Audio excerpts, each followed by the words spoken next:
Our featured BBB Wise Giving Alliance accredited charity seal holders for this episode are Kiwanis Children's Fund, Helping Hand for Relief and Development, and Good Vision USA. To find out more about these and other BBB Wise Giving Alliance accredited charity seal holders, go to give.org.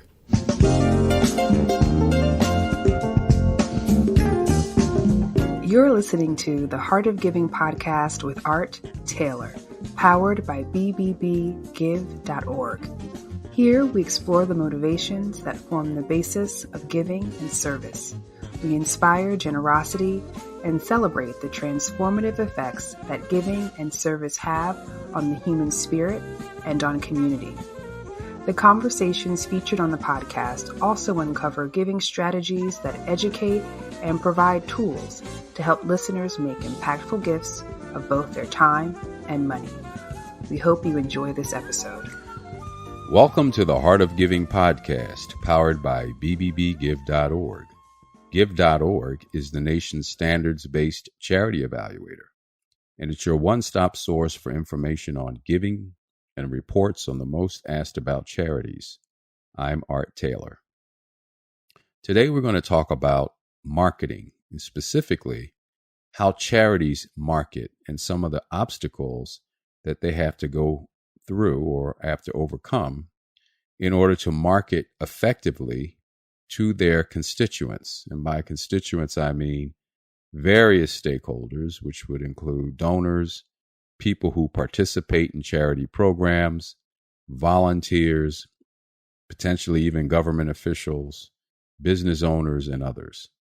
In other words, people who benefit or who are concerned about what organizations do and how it affects, in a good way, hopefully, their communities. And today, to do this with me, we have two professionals who are going to help us think through this. The first presenter today is Angela Walton of Breakthrough Marketing and Consulting. Angela is the founder and president of Breakthrough Marketing Consulting, a 16-year veteran of consumer and marketing, and Angela has a proven track record of developing strategy, building brands, and creating marketing communications for leading global and national consumer brands. We're also going to be joined today by Therese Kung, Chief Strategy Officer at Harrison & Starr. Therese is currently the Chief Strategy Officer of Harrison Starr, and she is a 20-plus year veteran, mostly working in pharmaceutical and biotech, and she's developed many long-range strategic plans and branding and marketing strategies for multinational clients, as well as small startup firms. She has a particular passion for gaining a more robust understanding of underlying customer needs, motivations, behaviors, and strategic customer segmentation, which will be relevant for our discussion today. You know, orchestrating a customer's journey through the marketing funnel, as we hear about, that is creating awareness, interest, decision, action, and ultimately loyalty, takes quite a bit of work. And so we're really grateful today to have both Angela and Therese with us to take you through this journey. And we're going to start today with Angela. Angela, thank you for joining us on the Heart of Giving podcast. Let's get going. I just want to say thank you for inviting Breakthrough and myself to come and share with you today. We're excited to be here this afternoon. We're going to start off just by talking that the role of any marketer is to create the right message and deliver it to the right audience at the right time, really using the most effective channels. However, today's media environment is more fragmented than ever, really making it challenging to effectively identify and engage with your target audience in the most relevant and meaningful ways. So, why is that? Today, we're going to talk about some of the macro environmental forces that are really impacting consumers and their willingness to give and support nonprofits. Angela, I can't wait to hear about that. Then we're going to get into some marketing trends, Let's really talk about what's driving the shifts in marketing spending and approaches today, and then end with giving you 6 strategies to develop your own impactful marketing. Okay, let's get going. As we fully emerge from our pandemic experience, we find ourselves really in an ever-evolving marketing place that's grappling with economic uncertainty, declines in philanthropic giving, and a multi-generational donor base. So we're going to talk about each one of these today. We're all living in this environment of this economic uncertainty, so we're very much familiar with the high inflation, which is really causing negative consumer sentiment and belt tightening, higher interest rates, bank failures, and even corporations are really starting to streamline their sponsorship opportunities. They're under pressure to really make sure that they're being efficient and tightening up their alignment to their own organizational values and motivations.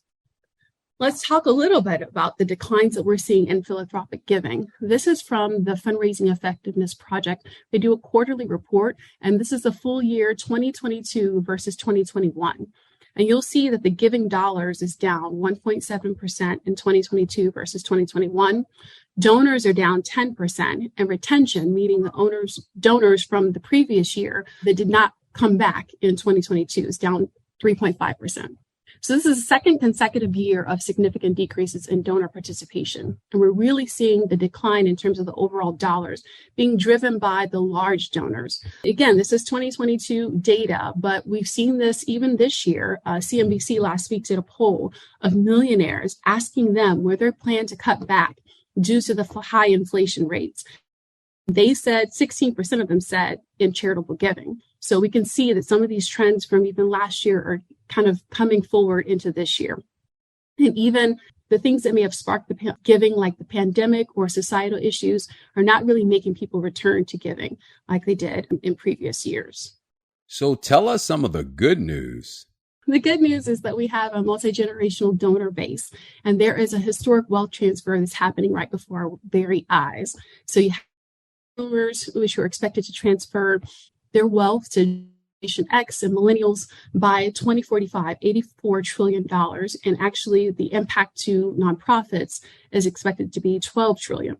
But these younger donors have their own unique identity, with 76% of them saying that they want to have a philanthropic identity that is separate from their family or different from their parents.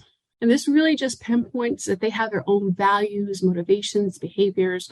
For instance, younger audiences are much more likely to share causes that they believe in online and to contribute to crowdfunding campaigns. They're also much more zero targeted in on concrete results. So they want to know your theory for change. They want to go on the on-site visits. They want to see the hard data as to why your program or your organization is effective. And this all leads into them feeling more comfortable to give when they have, that trust. And this is where, of course, Wise Giving Alliance can come in as well, in just building that trust for them to make that decision for organizations. So it's been said that if you want to see the future of marketing, that it's more like looking through a kaleidoscope than a telescope, meaning that you have several diverse fragments versus one single perspective. That's really interesting. And that's because our marketing environment today includes traditional marketing, digital marketing, and emerging channels. So traditional marketing is everything that does not require, internet for advertising. So that's your TV, your radio, your print, your out of home, your even direct mail. And of course, we're now much more familiar with all the digital marketing tactics, such as websites, social media, email, blogs, apps, mobile, etc. And what's coming onto the scene more and more now are podcasts, augmented reality, and virtual reality. And I want to talk a little bit about virtual reality and how some nonprofits are using that. It's been very effective in awareness campaigns. So specifically, Alzheimer's organization in the UK developed a virtual reality app to really help give people an idea of an experience of what it's like to have dementia. And this really helped them gain awareness and compassion and understanding for their cause and their mission, and ultimately helped gain support. Fantastic. Traditional media is still very much relevant and alive. And even though we've lived in kind of this digital environment for the last decade, CMOs are now shifting from a digital first perspective to more of a hybrid and multi-channel strategy. And that's because although consumers are spending much of their waking hours online. They're also becoming numb to the conventional digital advertising that they're experiencing. So all the pop-ups and all the, the ads before the video that they want to see, they're just really tuning out from all this, and it's becoming a very cluttered environment. So you take the cluttered effect and you put on top of that the death third-party cookies, and you really see marketers really go back to some of these tried and true tactics for reach. So we know that traditional media is traditionally more effective in gaining reach, attention, engagement. Angela, what about trust in these various mediums? It's also more trusted than social media advertising. And in terms of broadcast TV, there's nothing like that. It's the ideal platform for really delivering those emotional storytelling methods that really can draw your audience in. So we even see things of changing and shifting in this channel. Well, what's happening with traditional media, that is TV in particular? So traditional TV is now trending towards connected TV or streaming. And we see as viewers go that way, so do advertisers and organizations. So now organizations like Finecast can enable advertisers to really do precision targeting to viewer segments across on-demand as well as live stream TV. You also see companies like Netflix and Disney Plus offering ad-supported packages to those consumers who are no longer willing to pay a premium for those ad-free environments. And then you see a little bit of experiment with Walmart and Roku coming together to develop a partnership around leveraging TV streaming for e-commerce shopping opportunities. So a little bit of innovation in this segment. For digital marketing, the effectiveness is also evolving. And so nonprofits are definitely reevaluating platforms and content to really respond to this digital decentralization and the cluttered environment. So let's take Twitter, for instance, and we've all kind of seen the turmoil that's happened with that platform since Elon Musk has come aboard. Some people are taking a wait and see approach, while others are, no longer, leveraging this platform. And some people are just unwilling to pay the additional fees to get the checkmark badge. So how are audiences changing? For email marketing, it's all about, what are you getting audiences to do after they open the email? So how are you driving them through your marketing funnel? For search, again, we talked about this cookieless environment, and where Google was once dominant because they had so much data. Now you're seeing marketers explore other alternatives like Bing and just more cost-efficient opportunities. And even TikTok has, enhanced their video descriptions to 2,200 characters. So now making their platform much more robust and searchable. And that's really appealing to a younger demographic. One of the biggest shifts that you're seeing is that Facebook, which most nonprofits will say has been their staple in terms of they got the most users there, as well as they post the most content there. But when you ask them about the future for 2023 and beyond, they're really shifting towards Instagram and LinkedIn. And that's because Instagram is really growing. It's growing with a younger audience, and it's actually growing in terms of engagement due to things like Reels and things of that nature. And nonprofits like LinkedIn as well. And that's due to their ability to really be able to target individuals based on their profession or based upon their professional networks, and also have that one-on-one engagement with thought leaders directly. What new channels should we be paying attention to? Let's talk about these emerging channels. So the decentralization of social media platforms is really causing marketers also to explore, to test, and learn from new options.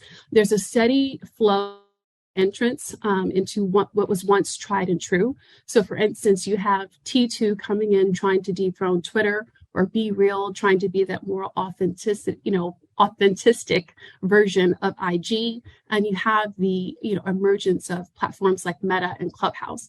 But as marketers, we're all trying to figure out what has peaked and what is permanent. So just taking a test and learn strategy is really important to see what really has staying power.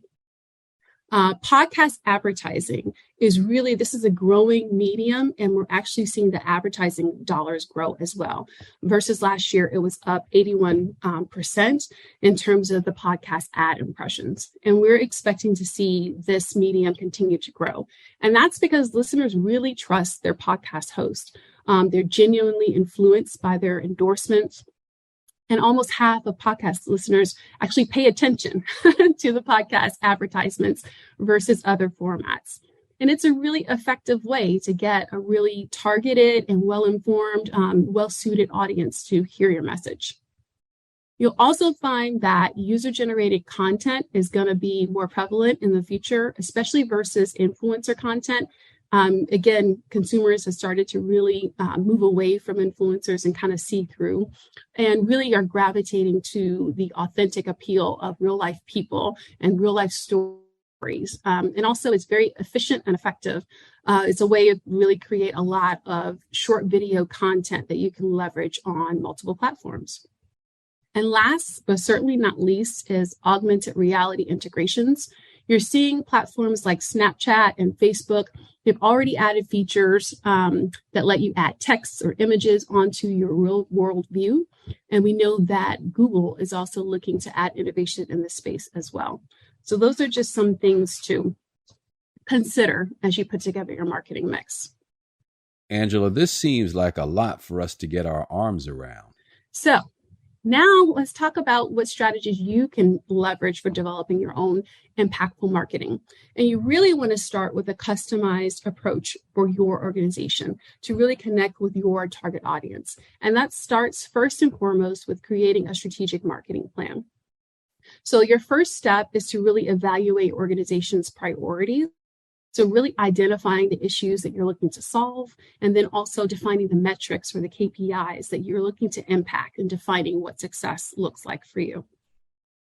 From there, you really want to determine where you are in your customer journey and what tactics are best to really help drive people through your marketing funnel. And that's really going from awareness to trial to ultimately conversion. And Teresa is going to talk about this a little bit later in our talk today, but you're going to hear terms like top of the funnel, middle of the funnel, or bottom of the funnel. And really, those are just different marketing tactics that you use to really go from awareness to interest to conversion. And your ultimate goal is to take your supporters and stakeholders and make them informed, vested, and loyal to your organization. So next, the cost for fragmentation is really segmentation and personalization. It's really important for you to cater your marketing approach to the unique needs and goals of each individual segment. You can segment based upon donor size, based upon attitudes, based upon behaviors, demographics, psychographics. But it's really important to cater your message as well as your medium to really what is appealing to your target audience. And in addition to that is personalization. It's important to really understand that the supporters that you're going after, they're consumers, and they're consumers in this high-tech world. So they have Spotify playlists, they have Amazon carts, they have Netflix accounts, and all of those have their specific profiles that are based upon their needs and their interactions, and they're leveraging past as well as predictive information. And so, these consumers are expecting the same type of experience and interactions from your organization. So it's really important as you develop your marketing to really personalize and segment, to really cater to their interests, their desires, their aspirations, and their communication preferences.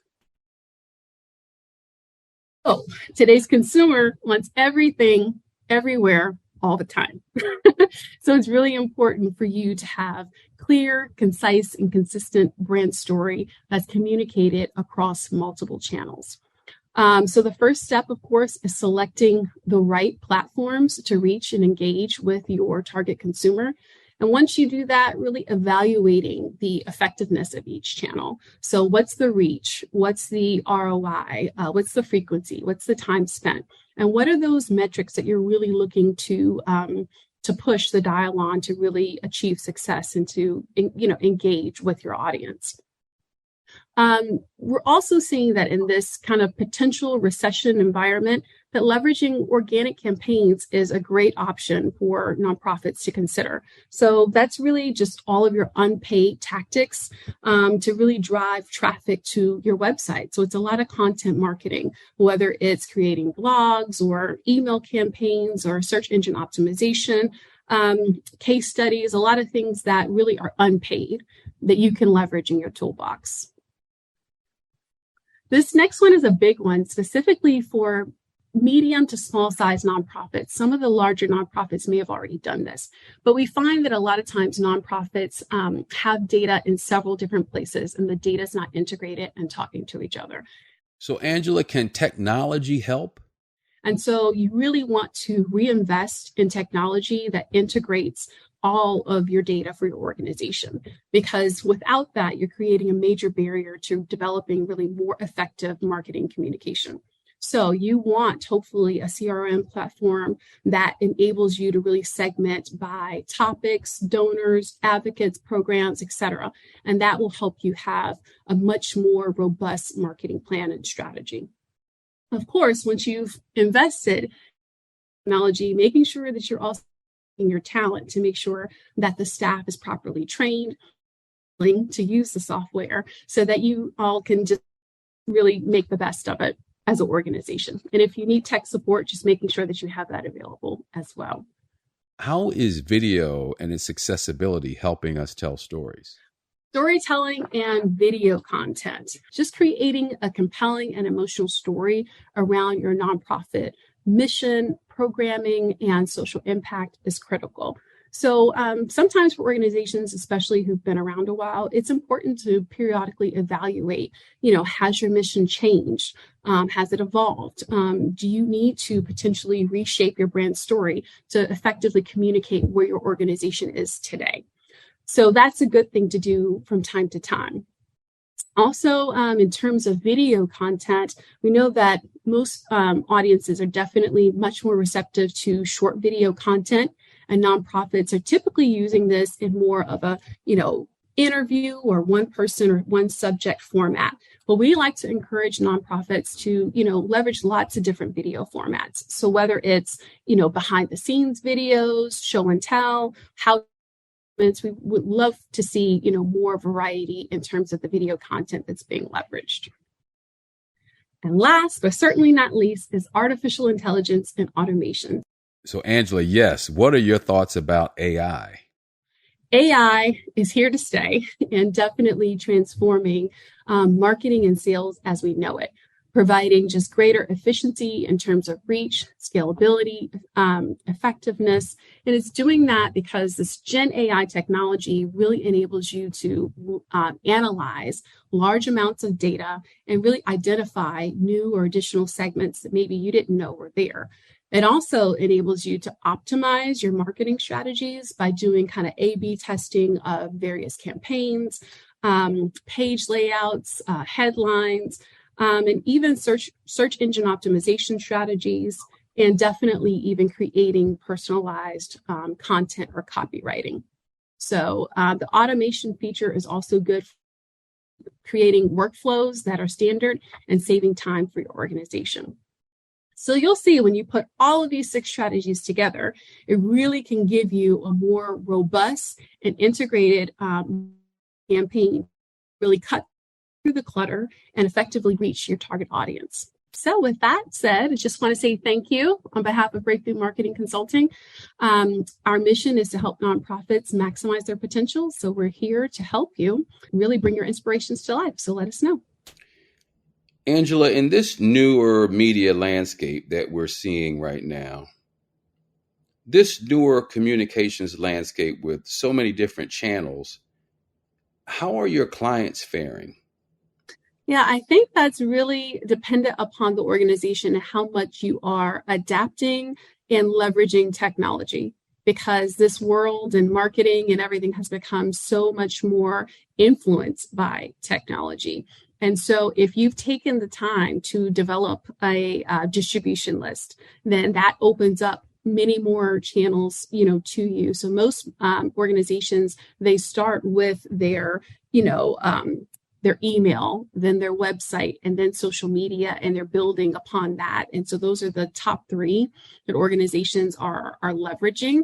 But from there, it really starts to get into, okay, well, now are your platforms working together? So for instance, your website, are you able to get leads from that and able to tell, how long people are staying on your site or how far they're drilling down and things of that nature, because you can then have better conversations, better messaging, better marketing, to really tap in and kind of get them to go further in your organization. So making sure that you're able to communicate and kind of have that integrated data with your donors, with your emails. I think sometimes that's where some of the organizations are struggling, because they haven't done that work and kind of adopted things like a Salesforce, for instance, that really allows you to have more robust campaigns and leverage data in a much more robust way. So if you can do that and just continue to build, it just really opens up many more platforms and options for you. So I want to talk about smaller organizations that have less resources. How do they take advantage of the marketing tools available to them to get the most out of their marketing? Would you say that there are technological tools that might be most valuable to them? Would you say that there are strategies that will yield the most results given their limited resources? We hear all the time that in our sector, large organizations can act like corporations. They just put their money in their marketing budgets. But the smaller organizations don't have that capability.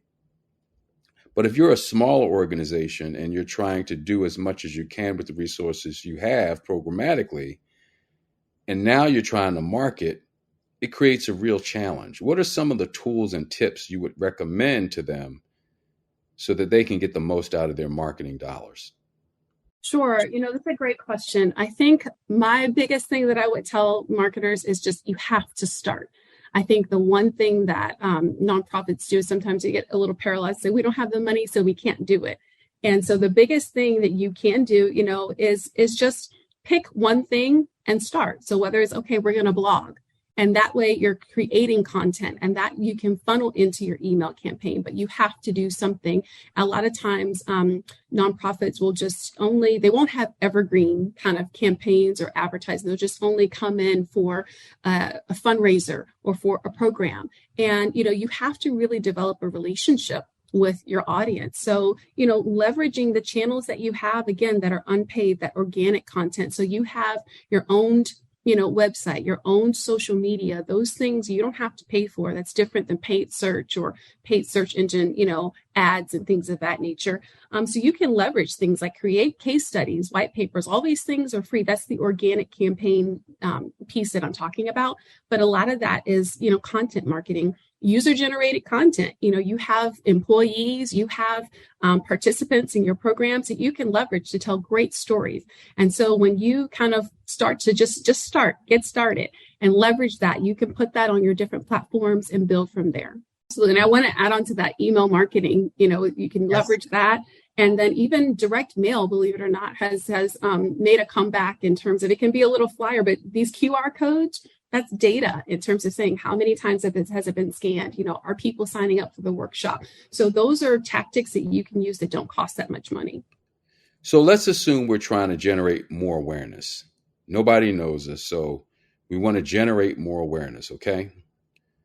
So we can spend some money on taking out ads, for instance, in various social media channels to try to help with that. So people will understand that we exist. The question is, what should we expect from that marketing effort, from that advertising effort? I guess the social media channel will tell us they're going to let so many people see this ad. And from that, maybe some of them will actually understand what you actually wrote in the ad. I mean, I'm trying to figure out, how do we assess what we're doing here? Yeah, that's a good question, Art. I think especially leveraging digital marketing tactics, it's amazing how much you get kind of real-time data and analytics back. So, let's say, for instance, you are, like you mentioned, a nonprofit in Phoenix. Number one, you can geo-target Phoenix and say, I only want Phoenix. I only want, people who are, more open to my type of organization and they're pet enthusiasts and things of that nature. And so I want to target them with that message. Then, the algorithms and everything will start giving you feedback pretty quickly to say, hey, this headline's working, or, people stayed on this for only, 2 minutes. But this one that you did that had the video, they actually watched, the full video. And so you'll be able to get some metrics back to say, hey, what's really resonating? What's the level of engagement? And then you'll be able to tweak. That's been the beauty over the last 10 years of digital marketing, is it lets you be very much, real time in terms of, being able to adapt to some of the feedback and metrics that you're getting. Are we spoiled? Are we all kind of spoiled with this idea of virtual advertisement or viral post? We all kind of are looking for the one thing that we can do that will really explode on the scene. Is that realistic for advertisers to think that if they put something out there that is going to go viral? Is marketing really more about consistency and grinding it out over a long period of time? I mean, I will jump in and say that, from a true traditional brand marketer, building a brand takes time, period. You have to, number one, have clarity, consistency, conciseness of message before people are even able to re-articulate that back to you and then hold it in their hearts and say, you know what? I love this brand. And now I'm going to tell someone about this brand and I'm going to share this brand with someone else. That doesn't necessarily happen overnight. So I do think this, we've become kind of a microwave society. It used to be microwave society. Now it's an Insta society where it's just a click or a thumb away. So I think everyone loves this notion of going viral. But when you really talk about brand building, that just takes time. It takes time to form what your brand stands for in a person's mind, and then to seed your brand in a person's heart, and then to make your brand a part of their daily activity to say, hey, I want to go engage. I want to volunteer. I want to go to this fundraiser. So from my perspective as a brand marketer, it definitely takes a little bit more time. It's possible to go viral, but you really want to continue to build your brand with your audience and grow from there. Well, Angela, thank you so much for joining us on the Heart of Giving podcast. I have to tell you, this information is really insightful, and I know our audience got a lot from it. And now we're going to have part 2 of this coming out next week, where we'll be hearing from, as I mentioned at the top, Therese Kung. And I know you'll want to hear Therese's take on how we get into segmentation of the various audiences and how charities can reach them. And this is a good place for donors to check in and really understand how charities should be thinking about reaching out to them too. For those of you who are listening for the first time, I really want to encourage you to subscribe to the Heart of Giving podcast.